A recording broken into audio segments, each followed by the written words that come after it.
Okay, so today's lesson is going to be on our types of reactions in terms of heat lost or gained by the reaction. So our first type of reaction is an endothermic reaction where energy is being absorbed by the reaction. And so if we look at our graph of our endothermic reaction, here's our main line right here. And what do we notice?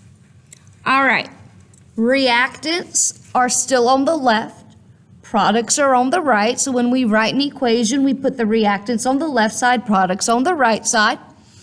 We're looking at our potential energy versus time. Now, the product energy minus the reactant energy gives us our delta H, the enthalpy, where enthalpy is the change in heat during a reaction. And it is the product minus the reactant. And if it's an endothermic reaction, the products have more energy than the reactants. So a larger value minus a smaller value will give you a positive delta H. The E sub A is our activation energy. All right, and that is going to be the amount of energy required to get the reaction started. So I have an activation energy right here is where the reaction starts. So my reactants start with this amount of energy. They must absorb energy until they get to this point. Now, we know in equilibrium that reactions have a forward, so this is the forward, but they also have a reverse reaction. So the products can make reactants. So my E sub A prime, that is the activation energy of the reverse reaction. All right, so that's the amount of energy needed to get the reverse reaction started. All right, going from products to reactants.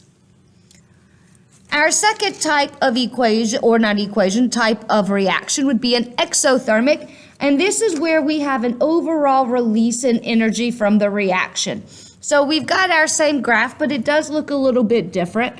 Our reactants are going to ultimately have more energy than the products, okay? Reactants are still on the left, products are on the right, but they do have more energy as reactants than as products. So if I have a smaller product minus a larger reactant in terms of energy, potential energy here, then my delta H is going to be negative because a smaller minus a larger gives me a negative value. You will notice our activation energy, E sub A, here's where my reaction starts. It is still this point minus the reactants for my forward. My E sub A prime, my products absorb energy until they get to that point in order to make reactants, because we know most reactions are reversible and they are in equilibrium where the rate of the forward equals the rate of the reverse.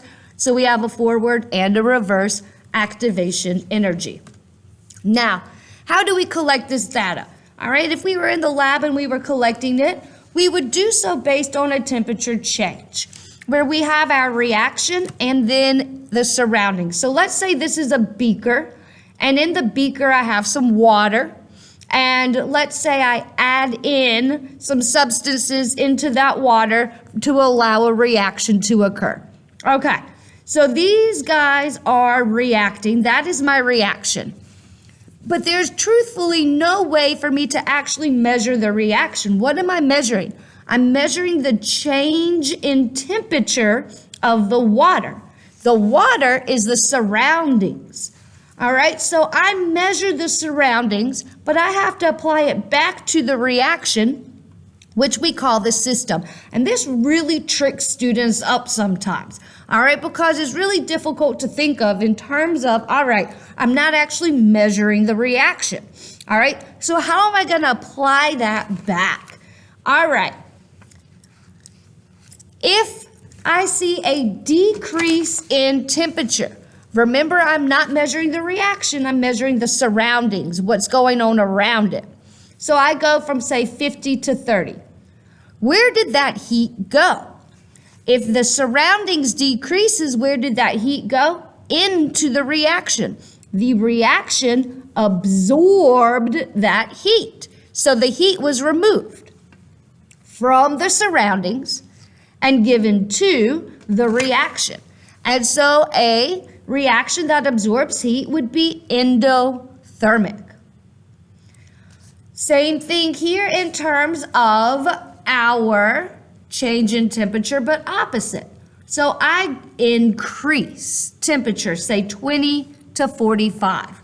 All right, so let me erase my arrow here. My temperature of the surroundings increases, it gets greater. Well, where did that heat come from?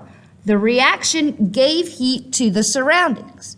So if the reaction is giving heat away to the surroundings, a reaction that releases heat is exothermic. So then we have this concept where we can consider the system versus the surroundings. All right, in this example we just did, if the system is releasing heat, we make it a negative value. The surroundings are gaining heat, so it is a positive value. These two values are the same, all right? But the negative and the positive are not a magnitude, it's a release versus gain. So let's say 100 kilojoules of heat from the system was released. Then we would say that's a negative 100 kilojoules. Where did that go? It went to the surroundings. The surroundings is going to gain 100 kilojoules. All right, so the system itself is exothermic, but the surroundings takes on that energy. Same thing over here with our endothermic process, all right? In my endothermic, if the system itself is gaining 100 kilojoules of heat, that 100 kilojoules of heat came from the surroundings. So the surroundings lost, that negative tells me it was lost, 100 kilojoules of heat. Now, let's look at our potential energy diagrams in terms of a catalyst. A catalyst works by speeding up, or works to speed up a chemical reaction by lowering the activation energy. So I still have my potential energy and my time. All right, those are the same. This solid line is my original. This dotted line, and we always use a solid line to show the original and a dotted to show a catalyst. This dotted line is when a catalyst was added. So what do we notice here? My activation energy without a catalyst, this E sub A, is greater than my activation energy with a catalyst. You'll notice the activation energy for the catalyst is much less than the system without one. This is also, remember, an exothermic, okay? Products have less energy. Energy was released. In an endothermic, all right, my products have more energy. So our labels are still the same, potential energy, time. All right, here is my system without a catalyst. All right, so here has a large activation energy, but once a catalyst is added, the activation energy is less.